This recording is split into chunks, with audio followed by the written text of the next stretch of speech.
Hello everyone, आप देख रहे हैं नेक्स्ट 9 लाइफ और मैं हूं आपके साथ अंकिता मिश्रा। किस्से कहानी के आज के एपिसोड में लेकर के आए हैं पंकज उधास की वो कहानियां, वो किस्से जो कि अब इन दिनों सोशल मीडिया पर काफ़ी ज़्यादा चर्चे में हैं, क्योंकि बीते दिन पैनक्रियाज के कैंसर की वजह से पंकज उधास ने इस दुनिया को अलविदा कह दिया। बीते 4 महीनों से पंकज उधास बेहद सीरियस थे और अब पिछले कुछ घंटों में जो उनकी तमाम अपडेट्स सामने आ रही हैं वो काफ़ी भावुक कर देने वाली हैं। लगातार उनके जो अंतिम संस्कार की जो तैयारियां हैं उनकी वीडियोस सामने आ रही हैं। अंतिम संस्कार उनका आज यानी कि 27 फरवरी को 3 से 5 बजे के बीच में किया जाएगा। उससे पहले उनके पार्थिव शरीर को उनके बंगले पर ले आया गया है और वहां अब लोग धीरे धीरे पहुंचेंगे, अंतिम संस्कार किया जाएगा। पंकज उधास का करियर काफ़ी ज़्यादा पॉपुलर साबित हुआ। जो भी उन्होंने गाने गाए लोगों के दिलों में छू गए और उनके गाने के टैलेंट को जिसने सबसे पहले समझा था वो उनके भाई थे। उनके भाई भी म्यूज़िक इंडस्ट्री से जुड़े हुए हैं। ये जुड़ाव, ये म्यूज़िक के लिए लगाव उनके भाई के साथ साथ पंकज उधास में कब पहुंच गया, किसी को इसकी कानो कान खबर ना हुई। उनके परिवार में सभी लोग पढ़े लिखे और सरकारी पोस्ट पर भी थे, लेकिन पंकज उधास को तो कुछ और ही मंजूर था। वो तो म्यूज़िक इंडस्ट्री में जाना चाहते थे और वैसे ही उनके भाई भी थे। उनके भाई को जब इस बारे में पता चला तो उन्होंने अलग अलग प्रोग्राम्स में पंकज उधास को ले जाना शुरू किया। उनके पहले प्रोग्राम की कमाई 51 रुपए थी। इसके बाद से जो उनका सफ़र शुरू हुआ, उन्होंने कभी भी पीछे मुड़कर नहीं देखा। जो गज़लें उन्होंने गाई, जो गाने उन्होंने गाए, वो फेमस हो गए या यूँ कहे कि सदाबहार हो गए। आज के किस्से कहानी के एपिसोड में जानते हैं पंकज उधास की स्ट्रगल की ज़िंदगी और उनके कुछ गानों के बारे में, साथ ही उनके दिलचस्प किस्से। देखिए ये रिपोर्ट। बॉलीवुड सिंगर और गज़ल के उस्ताद पंकज उधास का सोमवार को निधन हो गया था। लंबी बीमारी से पंकज उधास पीड़ित चल रहे थे। पैनक्रियाज के कैंसर से उन्होंने अंतिम सांस ली। अब उनकी अंतिम यात्रा भी पूरी हो चुकी है और पंचतत्व में लेजेंडरी सिंगर विलीन हो चुकी हैं। पंकज उधास करीब 50 साल तक बॉलीवुड गानों और गज़लों के बादशाह रहे। दर्जनों गानों ने पंकज उधास के संगीत की दुनिया में अमर कर दिया। पंकज उधास बॉलीवुड के टॉप सिंगर्स में से एक गिने जाते थे, लेकिन पंकज के लिए करियर के इस पड़ाव पर पहुंचना काफ़ी मुश्किल था। पंकज उधास ने 70 के दशक में अपने करियर की शुरुआत की थी, लेकिन शुरुआती दौर में पंकज उधास ने अपना नाम कमाने के लिए खूब पसीना बहाया था, लेकिन फिर भी सफलता न मिली। लेकिन साल 1985 में आई फिल्म औरत पाँव की जूती नहीं है, फिल्म में उनके करियर का रास्ता खोल दिया। साल 1972 में पंकज उधास ने कामना नाम की फिल्म से अपने करियर की शुरुआत की थी। इस फिल्म में पंकज ने एक गाना गाया था, लेकिन अभी पंकज के संघर्ष की इबारत का पहला पन्ना था। इसके बाद 4 साल लगे, तब जाकर पंकज उधास को दूसरी फिल्म में गाना गाने का मौका मिला। साल 1976 में फिल्म मेरा जीवन में पंकज उधास ने गाना गाया, लेकिन अभी तक उनकी किस्मत नहीं खुली थी। इसके बाद 80 के दशक में पंकज उधास नाम बॉलीवुड में संगीतकारों के कान में पड़ा।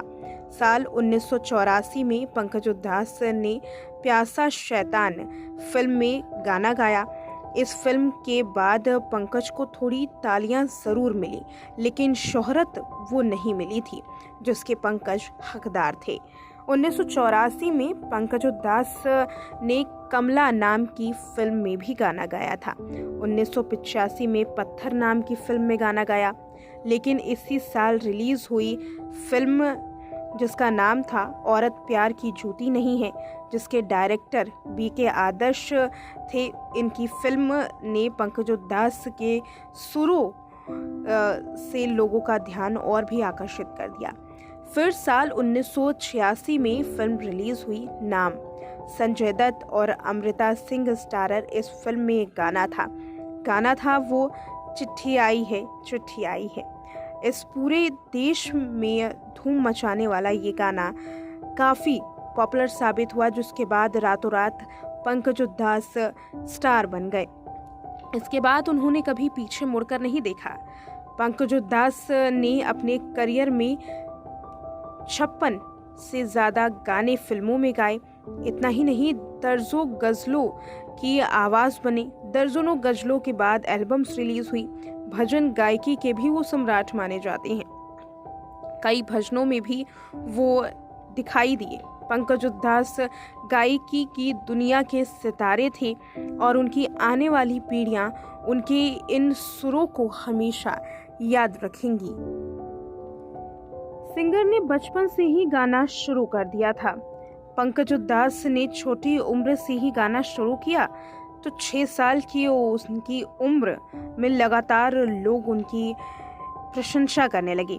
उनके पिता और उनके बड़े भाई संगीत से जुड़े हुए तो थे ही, यही वजह थी कि पंकज का ध्यान भी संगीत में चला गया।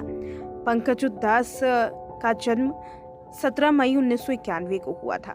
पंकज उधास ने बताया था कि वो म्युनिसिपल स्कूल में पढ़े थे। वहाँ सामूहिक तौर पर प्रार्थना होती थी। धीरे धीरे वहीं से उनको गाने का शौक आया।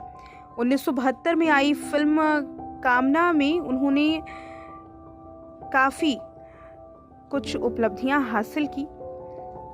बता दें कि जब पंकज उधास की उम्र 21 साल की थी, जब वो कॉलेज में पढ़ते थे, तभी से उनको फेम हासिल होता गया था।